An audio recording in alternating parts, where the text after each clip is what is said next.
Hola chicos y chicas, ¿cómo estáis? Yo soy Eli y bienvenidas a mi canal de YouTube.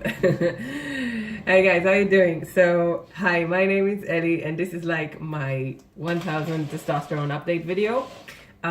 If any of y'all are new to the channel, so I'm non-binary for lack of a better term. I'm sure there's gonna be a totally different word for this in like about 5 years. But anyway, for now, what I am is I was born female. I'm taking testosterone to get my body more aligned with what I feel like inside. I don't define myself as a man. I don't strictly define myself as a woman either. Some of y'all resonate with that definition. Some of y'all don't even know what that means. I don't really put too much of an emphasis about labels and definitions, so it is what it is. Okay, so hi, it's been a while and I haven't updated, so say hi to Chappie. Chappie, you haven't been here on the, okay, she doesn't want to be in the video. Okay, so I haven't updated in a while. Let me just recap real quick what's been happening. So I was off of testosterone for a while there. Actually, it was like a really tiny short while. It was like a week or so. Because I had some hair issues and I did some nutritional changes, and then I went off of testosterone on the misguided information that I got from a physician in Israel. Since then, everything's been solved and I'm back on testosterone. I haven't updated for 2 months, but the last time I updated, I was like super happy to be back on T, and I was back on the 25 and all of that. And then I was talking about how I never got the voice drop, and the truth is I've had very, very minute changes. Like I haven't had, since I've been on low dose testosterone ever since I started, which is roughly a year and a half ago. I've been on very small doses of testosterone, and now I'm on 50 milligrams a day. I started on like 8, and 50 is like the closest that you can get, I think, with gel to a full dose. As in, the term full dose is problematic because it varies. Like different doctors will assign different doses to you depending on your hormonal makeup, your weight and whatnot. But the staple, like the generally recognized as normal dose in gel would be topical gel that absorbs, that is, would be a 50 milligrams daily. So that's what I'm taking right now. I've been taking it for the last 2 months. Again, I don't know if I've had a voice drop, and if I had, please mention it in the comments. I really want that bloody voice drop, and I'm just like, I'm in a place where I probably wouldn't even hear it even if it were there. So yeah, there's that. So I've been on that for like 2 months, and it's funny because I just started at the 25, and then I'm like, nope, I want to do 50, and I went right up to 50 right after that update, or maybe I already was on 50 on that update. I'm not sure. Anyways, I've been on that higher dose, and actually, maybe I'm the least aware person in the world, but everybody seems to be talking about like body odor changes and digestive tract changes, like they go to the bathroom more often or less often, or to sleep better, or they don't sleep, or they're lethargic, or they're not, or they're energetic and stuff like that. And I'm like, I'm serious, you guys, I don't notice that stuff. I don't even know if I've had any changes. My mood has been wonderful this past month, but a lot of other things have been working out for me. So I sort of maybe half landed a job here in Spain. My Spanish is getting better. I did some tests. That was a huge load off of my shoulders because I had to do that test. Relationship wise, I'm in a great place. And then friends came to visit me. We had vacation. So it kind of seems that everything has been working out for me. So I don't want to go ahead and say, yo, I went up to 50 milligrams of testosterone and now life is amazing. Because maybe I would have felt that way if I had been on no testosterone at all, but everything was working out. So first of all, yay, stuff is working out for me. And then second of all, I don't know what's hormones and whatnot. I I always talk about changes, so I'm gonna do that. So like the hair comparisons, that's really important to do. So as you can see, I still don't really have too much going on in the department of arm hair. So there's not much of that. But it has slowly starting to creep up here. I don't know if y'all can see that. I probably just don't. Never mind. I don't have chest hair yet, or back hair, thank goodness. But then I really got sick of like the tiny little stubble I was getting, so I shaved it off. And then you guys can't see, but I do really have like stubble here all the way, all of this, plus I'm starting to get like the chin outline. So I wish that I were somebody who was excited to have facial hair, but I don't like facial hair. I don't mind it that much. I mean, I mind it less than I had minded it before. Like, it wouldn't be the end of the fucking world to have some facial hair, but I don't think I'm gonna rock it. You know, I don't think I'm gonna keep it. Anyways, so far shaving it has been totally enough. Like, I shave it like once a week and there's practically nothing there, so. But it is steadily increasing. That's important to know. Then as far as what we did energy, which I have no freaking clue. We did body odor, which just depends on like what I eat and how much I train. And then it's been kind of chill, like outside. It's been chilly outside, so I haven't been sweating tons. I do notice that that in the room that we sleep in, my wife tends to get cold more so than I do. So maybe there has been like a change of temperature, of like my temperature. Maybe I get, like maybe just my body temperature is just a little bit higher because I don't get as cold as she does. I don't know what else to tell you guys. So apart from the voice stuff that we're still waiting for, let me show you my hair. So I really have like a fear that I'm gonna lose all my freaking hair. So this is what my hair looks like, approximately 1.5 years on testosterone. So you can see that I kind of shave this part because I do want to have like the hairline slightly more masculinized, but I still don't want to lose my hair, you know what I mean? But like my family, they get really bald. Like the man in the family, they get really bald, so I don't want to do that. But as you can see, it's still like pretty thick. There's like it's basically amazing hair. It has been falling out ever since I went up on the testosterone dose. See, so it's been falling out more, which is a pity because I think it's gonna fall out eventually. So that's my one. That's like my one red line. I don't want to lose my hair. So if I do end up losing a big amount of hair, I'm probably gonna either go off tea completely or at least lower the dosage very much. Anyways, weight changes. Yeah, I had a ton of weight changes, but I don't think it had a lot to do with tea. So, like something that is super important to me on like a dysphoria level. I don't want to go too much into like I'm feeling dysphoric about this, dysphoric about that, because I don't know if what I'm feeling is dysphoria, and I don't want to like misuse the word, but I do care a shit ton about how I look. And when I mean that, I just mean like how much muscle mass I have and how much my outline looks masculine, for lack of a better term. But what I really mean is muscular. But like I really do want that like V-shape thingy with the small pelvis and everything. And I do have a good start on me. I've been doing sports for a lot of years, but things have not, like, I've seen a lot of transformation videos, for lack of a better word, but like, people that take tea and all of a sudden they look buff as anything, and then and they have this great athletic masculine look to them. And I really wanted that to happen for me.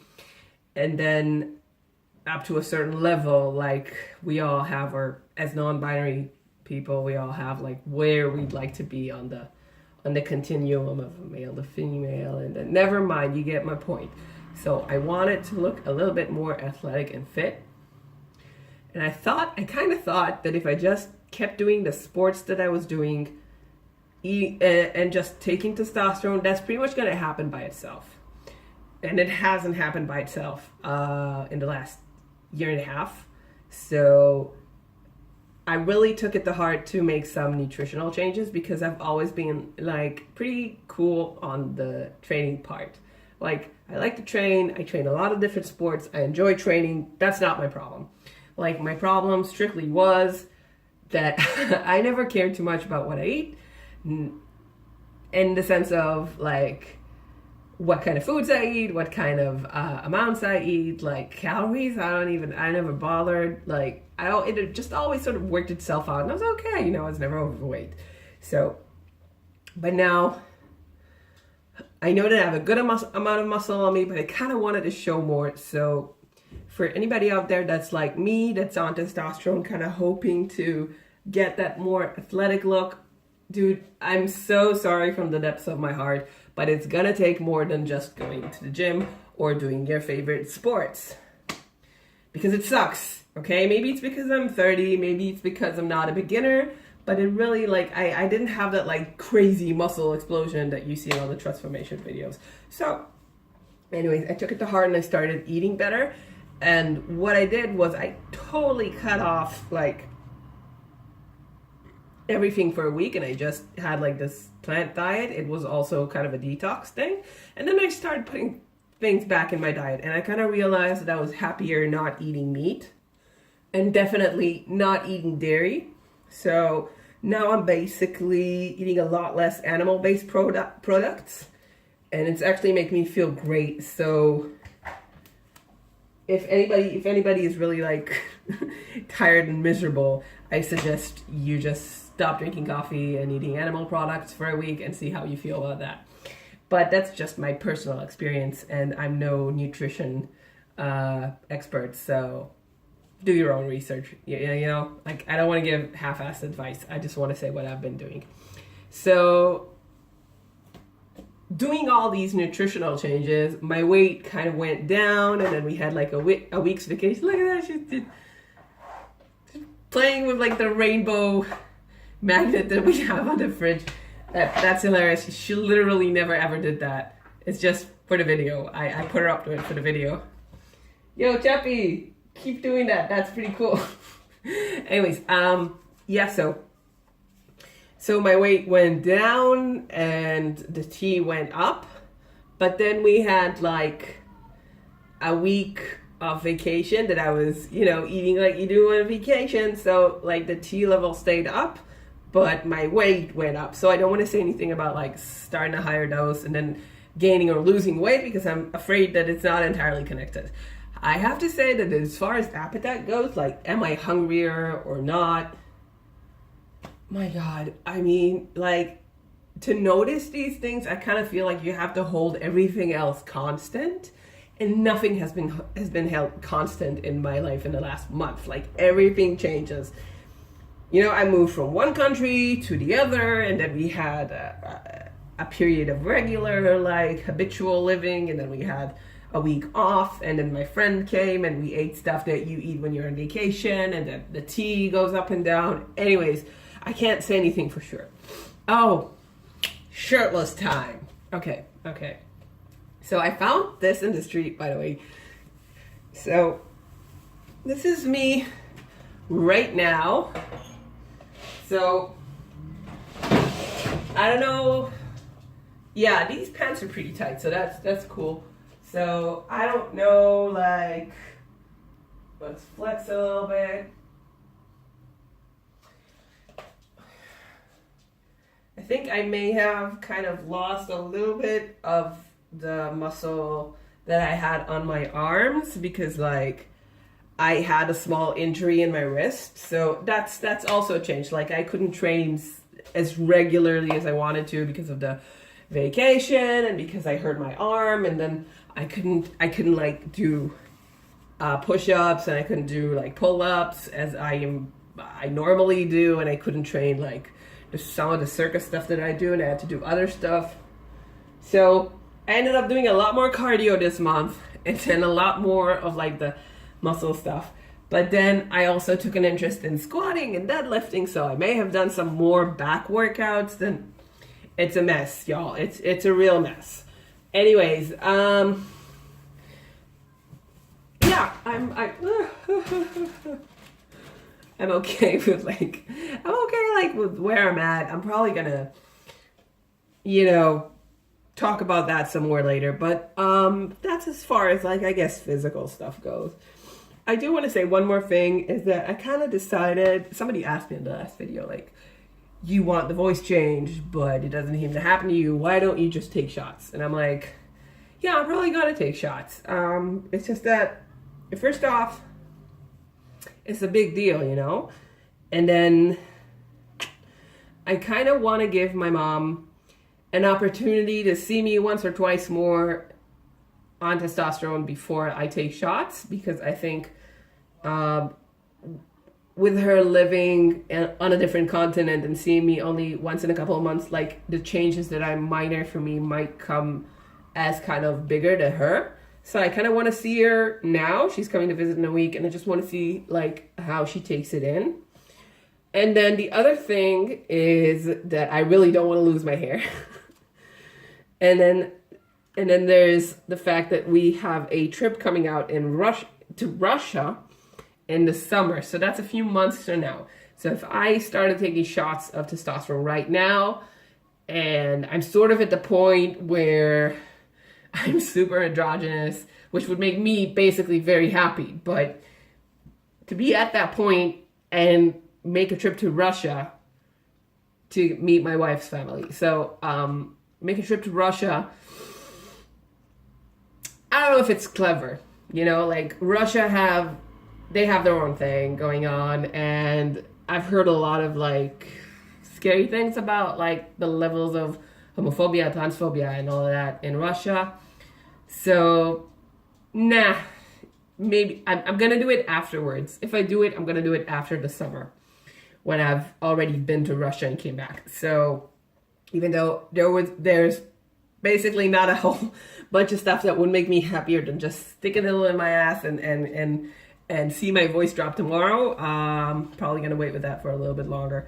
But then I wanted to talk about like some stuff that I've had regarding this decision to take more testosterone. So the first thing is that I've spoken about it to some people, and I've gotten various reactions. Like people that I thought were totally cool with this, they were like, "Oh, you want to take more testosterone?" And they're like, "I thought you were happy the way you were," because I have been on T for a relatively long time without any major changes. And I kind of feel like people sort of forgot that I was actually going to change. And that's totally okay. I mean, the people in your life, they have their own thing going.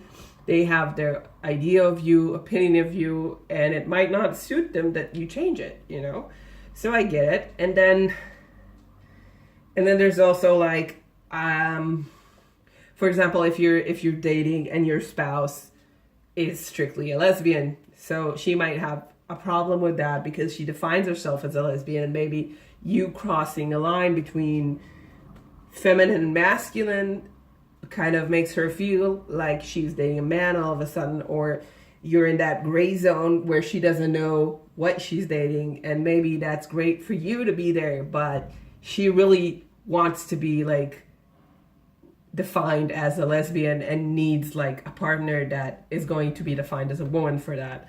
So the thing is, you got to understand that's not on you, like whatever people put on you with the social roles that they have for you. And I don't mean like generic, I mean like actual social roles, like partner, daughter, wife, that sort of thing. Like whatever they put on you, it's your relationship with them, but you have to understand that it's also their relationship with you, and they might disagree with you on that relationship, what it should be, and they might have to grieve it when the relationship changes, because they might be very emotionally attached to the way it is right now.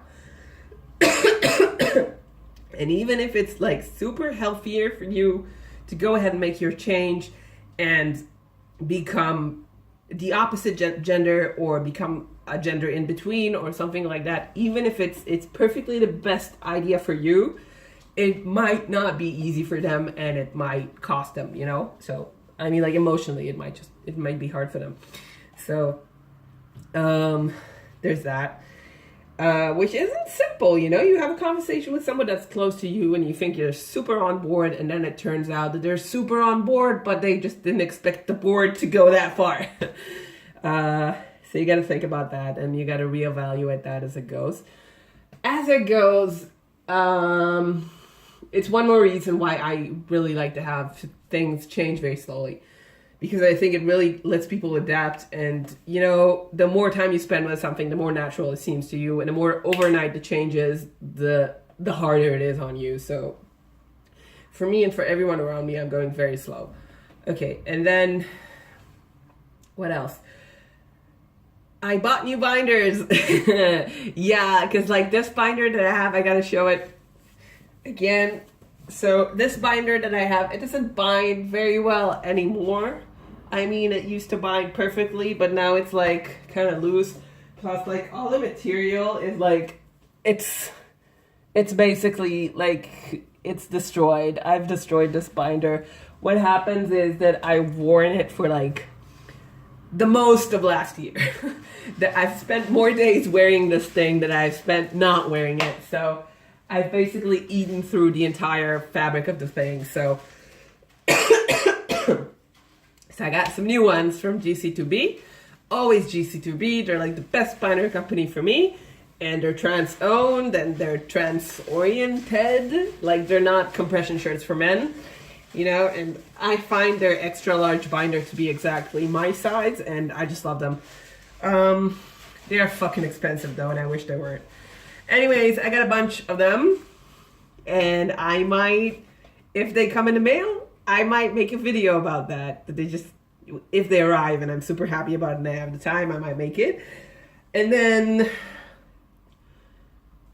yeah, that's basically all I had to talk about. Yeah, I just want to go ahead and mention again that Spain is like this super, super tolerant space for me right now. And I used to be asked in Israel on a daily basis, like, are you a boy or a girl? And then confronted about the way I choose to dress and all that stuff. But I gotta say, like, I've had like maybe 2 people ask me about my gender here in Spain. Sometimes they refer to me in female, sometimes they refer to me in male. But then it's not as clear all the time. A, because I don't speak the language as well as I should by now. And B, because it's just the language is less gendered than it is like Hebrew. Like, Hebrew is a way more gendered language. Like, if somebody changes the gender, you notice it right away. Whereas in Spanish, some things are neutral. So that's one thing. And then the other thing is that they just don't make a big deal out of it. So, oh my God, that is so much easier to navigate. So that's been super great for me. And I'm still a little hung up on like how hard it might be to get a job around here, but like Barcelona is a super gay town, and I live in Vila de Gracia, which is like a super gay part of the town. So I'm kind of living in like gay areas. So it's not that bad. And I hope that I can find a job here in Spain with the way I look and sound, just about as well as I could anywhere else, you know? By the way, Spain has like a 16% unemployment, so it's not going to be easy to find a job. But what I mean is, I don't think that my androgynous appearance is going to majorly hinder that. I hope so. Okay, hugs and that to everybody that's out there. If you're in Spain, if you are in Barcelona, I would love to hear from you. And then if you're not, hugs and kisses all around. I hope you had a very happy Pascha. I celebrated Pesach, which is a Jewish holiday, but I didn't really celebrate it. I mostly had a hamburger with my wife, which y'all know is not kosher on Pesach. Not that it matters to anybody, but it was a good hamburger. And then Hasta luego.